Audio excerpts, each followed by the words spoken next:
That's right. Welcome back to Montreal by Night. We are at chapter 4, Undead Life. And we're gonna start intrigues and threats. Montreal is rife with secrets and betrayal.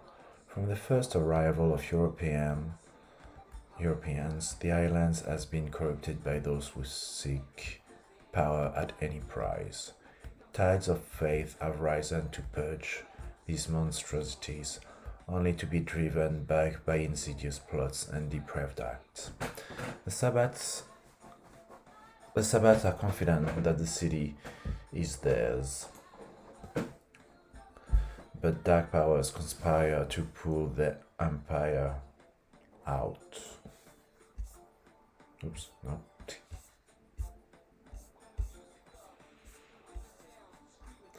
Out from under them while they trifle with their own intrigues. Political division happens. I'm confused already. I'm not able to focus when I read. My brain is going somewhere else. Political division, agents of the Kamaila and disciples of the darkest powers all threaten the city. Sabbat intrigue. Though the Sabbat claims to be free of the chains of mortality, they remain tied to the once human nature in some aspect. Like all vampires, they can't help but plot and intrigue, becoming their own worst enemies. Their politics are simply masked by fronts of unity and by eruption of brutality. Surprise, surprise! Since the defeat of the infernalist Sangre in 1992, Carolina Velez, a foreign archbishop put in place by Cardinal Strathcona, has ruled Montreal's Sabbat.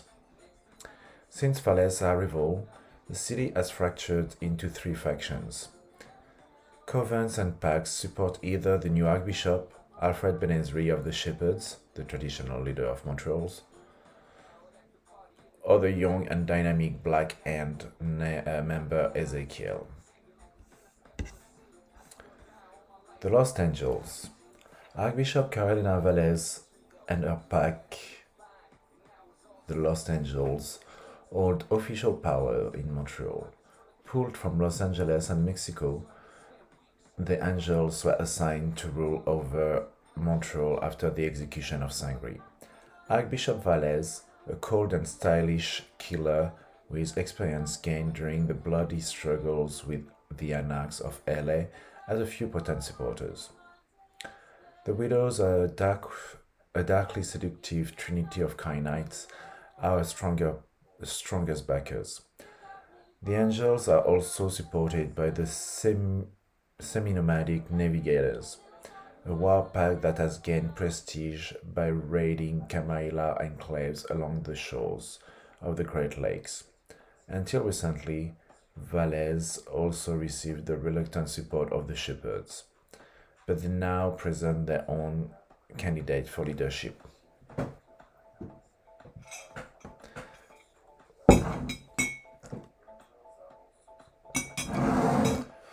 Archbishop Velez's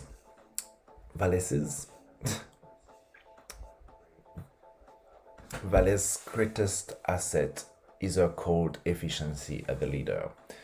Utilizing a retinue of Grimaldi revenants, she has established a stronghold on the mortal infrastructure of the city.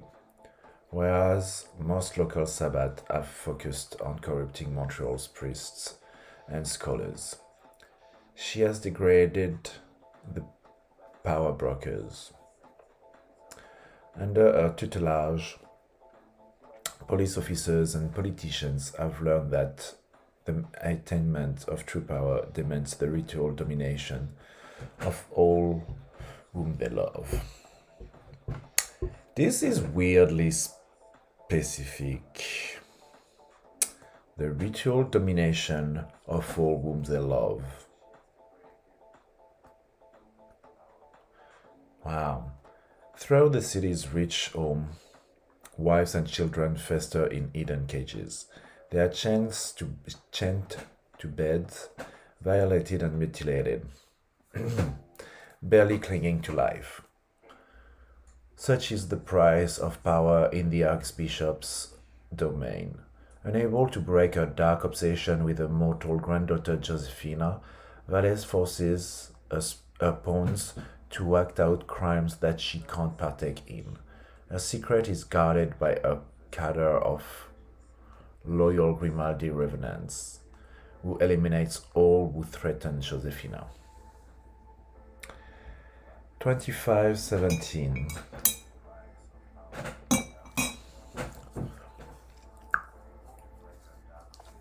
The most dynamic faction in Montreal is the Black and affiliated pack known as 2517. The pack arrived in the city in 1994 and has shaken up the orders of things ever since. The group is led by Ezekiel, a child of the infernalist Sangri, who was rescued from infernal damnation by the Black Hand. Veterans of the war for Chicago, the pack members reject both the Shepherd's traditional ties to religion and Archbishop Valles' influence over humanity. Ezekiel is a strict believer in the Sabbath tenet of freedom, from the chains of mortal life. He calls for a purging of all the weak and disloyal. If you abuse them, they're gonna be disloyal. If you undermine them, they're gonna be weak. What you do to them is not their responsibility. It's their responsibility to free themselves from that, but in some circumstances, you can't free yourself. Under his strong hand, the city would thrive as never before, or so he claims. The truth is, he is ready to destroy the city rather than see another fool lead in his place. This is so weird. So the fool obviously is a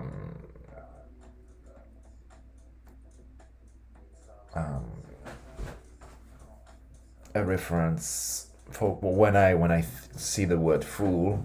I do the reference to the tarot card, obviously, and because that's something that I've actually started doing a few months ago to put in the game. There's a gameplay specifically around the fool that is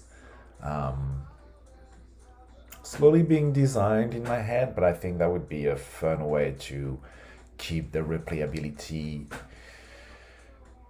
alive. And so I haven't really designed precisely how it's gonna happen and how I'm gonna introduce it to the player, but all that has been said in those last few paragraphs kind of really resonates a lot with the game. So that's great. And especially when they say, under his strong hand, the city would thrive as never before, or so he claims. It's the delusion that some people have that they are the best for everything else when they're actually just influencing and manipulating people and the truth. So it's really interesting because when they say the truth is ready to destroy the city rather than see another fool leading in his place, it's kind of that. It's like if it's the envy that Natalie Wynn was talking about in the last video that she did in Envy. Because I can't have it, no one should have it. And so it's kind of really funny to see that book from 25 years ago,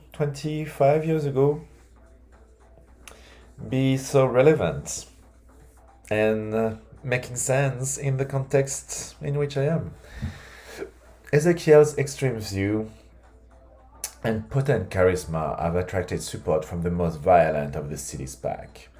Les Orphelins, a group that revel in the violent street crime, is 2517's most prominent supporter. The Wretched, a collection of utterly inhuman Sabbath, also back Ezekiel. Some who remember the serpent Sire Sangre smell the taint of infernalism on Ezekiel, but both the End and Inquisition have cleared him of charges, little knowing that his ambition is slowly driving him down his Scythe path. Ah, infernalist in the way, huh? Those kind of people never change. What wouldn't they do for power? Ezekiel has spent the last few years making allies in Montreal. That's how they do it. They twist and turn. It's manipulation, it's coercive control, it's bribing. And he's now ready to make his move. He awaits Archbishop Valle's next mistake. That's the politics, the nasty politics of people greedy for power.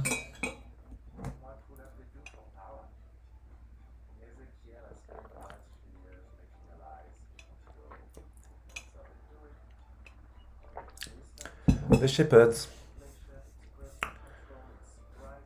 The oldest and best known Sabbath coven in Montreal, the Shepherds of Cain, has re-entered the Shepherds of Cain has re-entered the political sphere after a long absence. Discredited by its supporters of Archbishop Sangre, who was later revealed to be an infernalist, the coven had little choice but to accept the imposition of Carolina Valles by Cardinal Strathcona. As Valles instituted her own policies and disregarded the shepherds, their support for the Mexican was withdrawn. Meanwhile, the arrival of Ezekiel, a physical reminder of the shepherd's era with Sangre, and his insistence that the Sabbath abandon the fetters of mortal faith, have been interpreted by the coven as an insult. The shepherds have therefore decided that they need to assume control of the city if they are to achieve their own goals. They have nominated former Inquisitor Alfred Benezri. The shepherds have shaped the character of Montreal and represent the city's conservative core. Good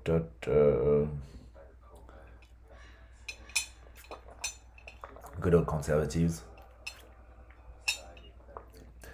They convince everyone they know better, but they barely know anything and they don't do fuck all. That's the way. I don't like anything. Their position is supported by their fellow scholars, the librarians. These nodists maintain an extensive vampiric library in the communal haven and guard the Litany of Blood, the primary record of the Sabbath. The Queens of Mercy, a coven that feeds of Montreal's large gay community, also support the shepherds, but the Queen's opinion are not very influential. Alfred Benezri wishes to return to the city for the teneth of faith and power that founded it.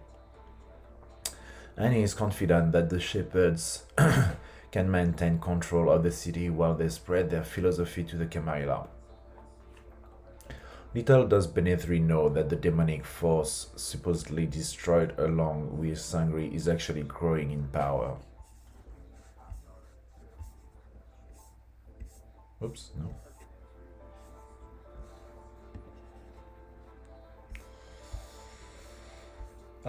Politics.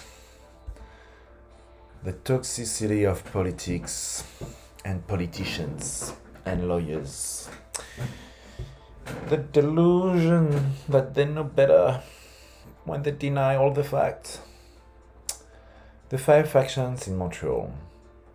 The 5 factions of the Sabbath, see page 31, blah blah blah, are stereotypes of opinion rather than organized political factions. Okay. In Montreal, personal loyalty and charisma are more important than abstract philosophical stance. Ah, man! But some vaguely alignment exists. In broad strokes, supporters of the status quo back the shepherds. But well, yeah, that's conservative. Conservatives don't want anything to change. They cling on their past privileges. Even if that's all they have, privileges. They don't have anything else beside that. Moderate side with Archbishop Valles and ultra conservative back Ezekiel. Why is it just. It's the right, the center, and the alt right. A small group of loyalists also forms around the navigator Miguel Santo Domingo, who suspect his sire De Soto of some vile conspiracy.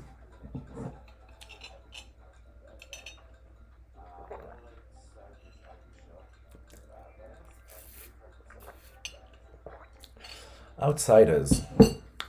The struggle for leadership that currently engulfs the city conceals more serious threat to the Sabbath.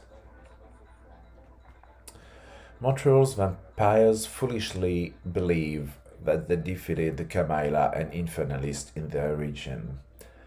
They consider the former to be cowering fools and the latter to be utterly destroyed. They are mistaken on both counts. Oh. The Kamaila. In October of 1970, federal troops imposed martial law on Montreal. The act disguised Prince Jonah's final attempt to conquer the French city.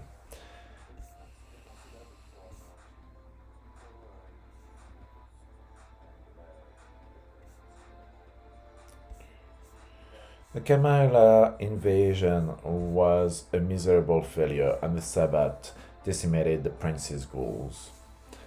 Jonah himself was put to the stake by the current prince. Cranston of Clan Nosferatu, Montreal's Sabbath now consider Ottawa a weak enclave to be toyed with for sport. The Sabbath underestimate Cranston. The Nosferatu I thought. Sorry, before I forget. I'm still kind of figuring out like what I need to highlight between the places, the historical events, the people that I need to kind of research or remember. So, the Sabbath underestimate Cranston. The Nosferatu are thought out allies among the disenfranchised of Montreal as the city's political storm brews. There are some who are willing to break the commandment of their sect to seize power. Cranston's envoy rarely enter Montreal, preferring to meet with Sabbath who come to Ottawa on excursions. Sister Evelyn, the pack priest of the violent Les Orphelins, has participated in meetings since she realized that she was being manipulated by her coven mate Pierre Belmar. Cranston's most critical ally in Montreal is the shepherd Yitzhak. The Sabbath is trying to spread the path of nocturnal redemption, the shepherd's philosophy, into the Kamaila and is willing to abandon some of his brethren to Cranston's minions. Even though she has these supporters, the Nosferatu prince is patient. She believes that her connections will only be useful after Montreal's leadership issue is resolved. The greater threat to the Sabbath of Montreal is Annabelle, the Tremere Prince of Quebec City. Ooh, Quebec of Tremere of Quebec.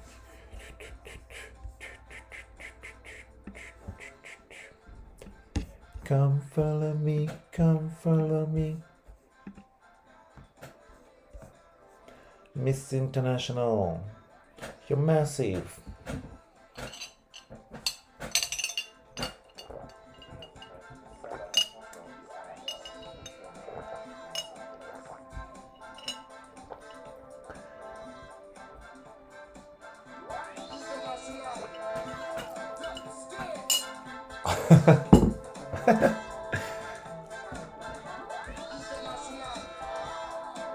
Oh shit.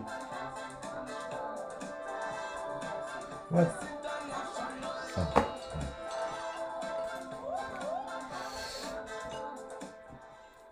Miss International. Come follow me, come follow me, come follow me, hey. I love that song. It's such a cool one. Okay, the Kainites. I've never thought of the small Kamail enclave down the river as much of a danger. Its vampiric population is less than 20. Oh, really? However, in the 1980s, the Tremere established a powerful chantry in Quebec City, and the warlocks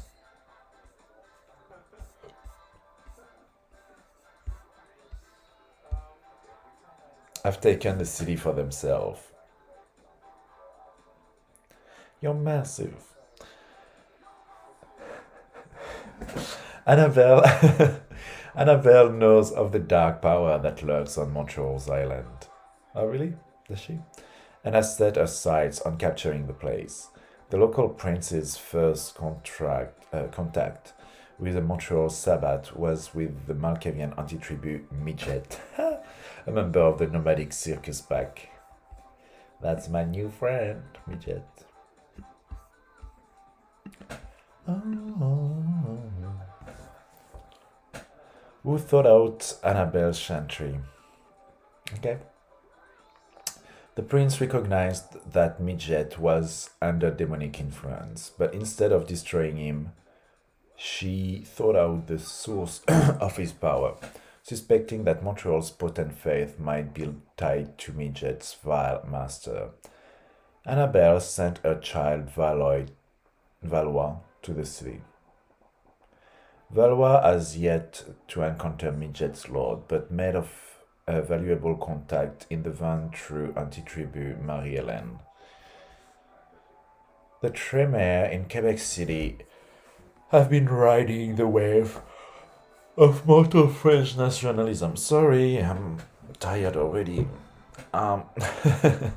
Hoping to gain more power. Such interest in mortal affairs appealed to Marie-Hélène, a nationalist in the Los Angeles who had become disenchanted with the Sabbath's refusal to acknowledge the important mortal issues of language and heritage. Ooh. So the Sabbath is denying the relevance of language. Okay? How dare you, bitch? Kamaela vampires sent into Montreal can expect aid from Valois, but only in exchange for service. Among the Sabbath, only Yitzhak would consider protecting visiting kindred, but he would quickly dispose of them if necessary. Infernalists. The shepherds believe that Montreal's infernal threat was eliminated with the destruction of Sangre in 1992. They are terribly wrong. The corruption that has fermented on the island for centuries is preparing to rise again. Montreal's dark aura, its animated shadow, and the monstrosities that prowl its bowel are the creation of the demon Metathiax. I actually saw that name again somewhere.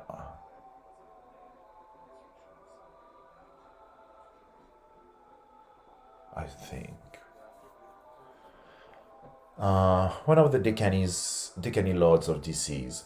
Because, I just arrived back in Montreal a few days ago, and yes, no, the day before I went, so on Thursday? No, on Friday. I went for a walk and I went up to Ravenscrag, which is a mental health institute where MK Ultra used to actually take place 40 years ago, 50 years ago, 60 years ago. And going back down from Ravenscrag. Like I walked by one of McGill's building, and the freaking name on the fucking sign, official plates of McGill, was Strathcona. I was like, what? So yeah, there's some weird freaking shit in between the book from like 25 years ago and still some stuff that are actually true and real in the city. I'm like, what is happening? What? And I actually googled Strathcona yesterday, and there's like I can't remember. It's like it's not a real thing. Like it's not a real person. It's a neighborhood in Vancouver, and there's also um,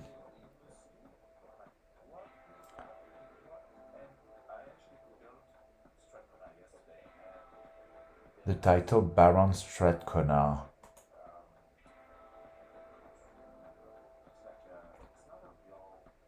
But where does the name come from? And named for Donald Smith, first Baron Strathcona and Montreal. But there's no origin for the name, so I'm really confused about where that come from. Anyway, so Metathiax, in search of new lands to conquer, sent a mortal acolyte named Terence de Bouville to the New World with Jacques Cartier in 1535. While Cartier preached to the Hochelaga Hurons inhabitants of the island, de Bouville was busy consecrating ground to his evil master. Cartier's crew discovered the infernalist act and abandoned him.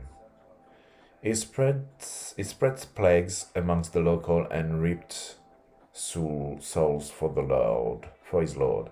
The Hurons were not without defenses, though, and used powerful arcane rituals to trap the demonic force among them. By sacrificing themselves to the end, they bound Metathiax to the island itself.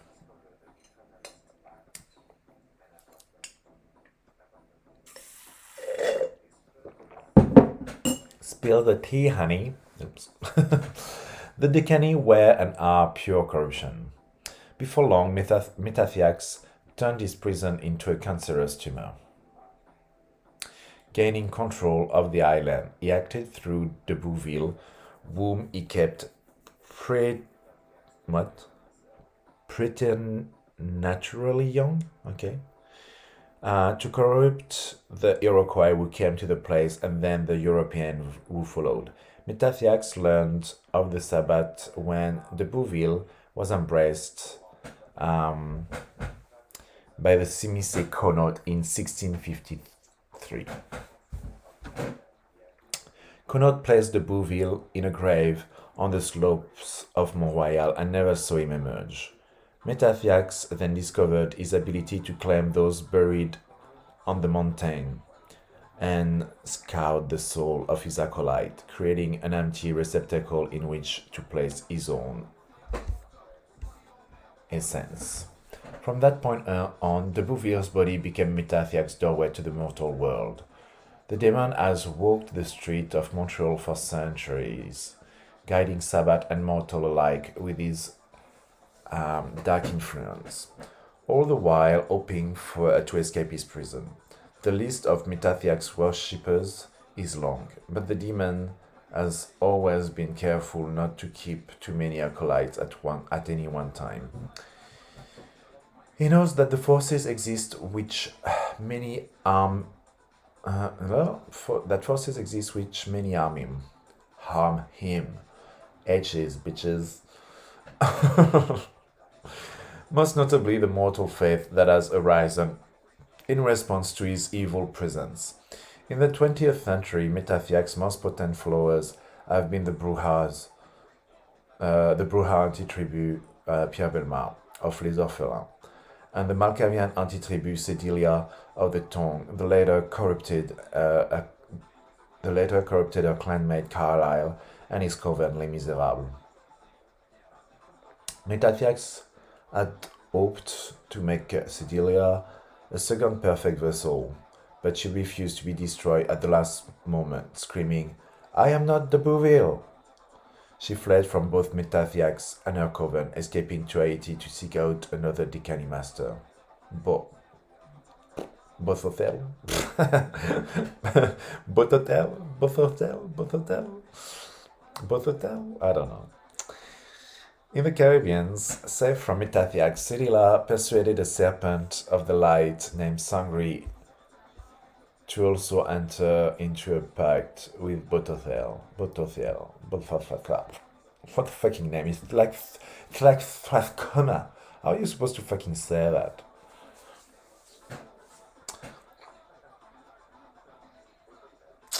He responded to his own destruction as Cedilla did hers with Metathiax, and following Cedilla's lead, fled his demon master. However, he went to Montreal. Once there, Sangri entered into a pact with Metathiax to try to gain freedom from Bototel. Who cares? I'll have to. I don't know if Bototel is a thing. Bototel.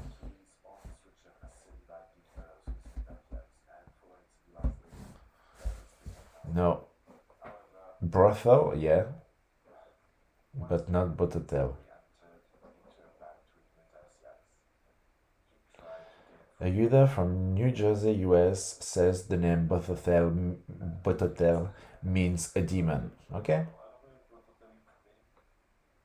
Okay? Whatever.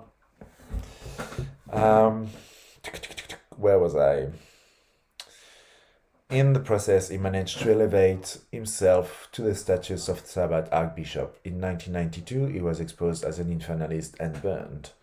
However, during the immolation, he took advantage of a battle of wills between the two decani and used dark thaumaturgy to exchange his soul with that of De Soto, the inquisitor who executed him. De Soto's soul was unjustly sent to Metasiak's cancerous realm, while Sangri took shelter in De Soto's body. During his brief battle with his kin Bototel, Metathiax discovered that together they could shatter his Aram prison. Bototel had no desire to see his sibling freed, though, and Metathiax still supplicates his brother to help him. The key to Metathiax's freedom is the immortal soul of Sangri. Sangri played his gambit well. He is free of Metathiax's wrath as long as he doesn't call upon infernal power while he is in his new form. Okay. In hopes of duping Sangri into doing just that, Metathiax has engineered a series of intrigues. Since the destruction of Sangri, Metathiax has assumed physical form on Earth and fooled the shepherds and the Inquisition into believing that the infernal influence they sensed on the island has been defeated. With the return of Ezekiel, Sangri's child, to Montreal, the Decani has ordered his acolyte Pierre Belmar to corrupt the young Sithite. Metathiax knows that Sangri will likely sacrifice himself rather than see his one pure accomplishment tainted. Belmar has also used his thrall midget to contact the Quebec Tremé and uses this power game to further Montreal's vampires. It's so complicated. I need to do but that's why that would be good to actually do a timeline with like a kind of power hierarchy and stuff to have a better idea and more like in one shot, like visually what's going on. Because right now I'm completely lost. Okay, let's finish that. Finally, Metathiax have agreed to send De Soto's tortured soul back to Earth in the body of the Bouville in order to end for Sangri. Metathiax has promised Sangri's soul to Bototel, and Binot's to Bottertail, mtlByNight has affected DeSoto's mind and new body, making him believe himself to be Sangri. What? Oh my gosh. In this manner, the demon hopes to trick Bottertail into claiming the wrong soul. Oh. mtlByNight has therefore put the Inquisitor in the care of the Sabbath scholar, Marie-Ange Gagnon. Gagnon is being corrupted by the confused soul she believes to be Sangri. Okay. Now mtlByNight waits for his pawns to play their part, for his prize to surrender itself. Well, I think we are there.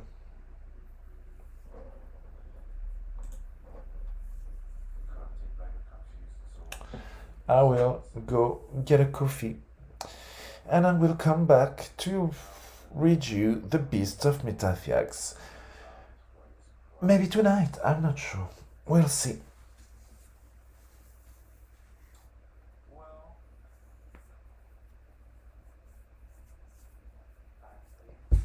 I need a coffee.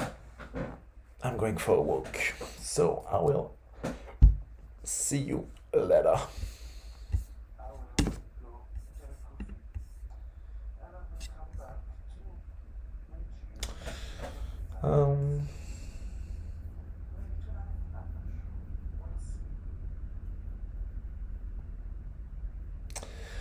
Have a good one. Ciao.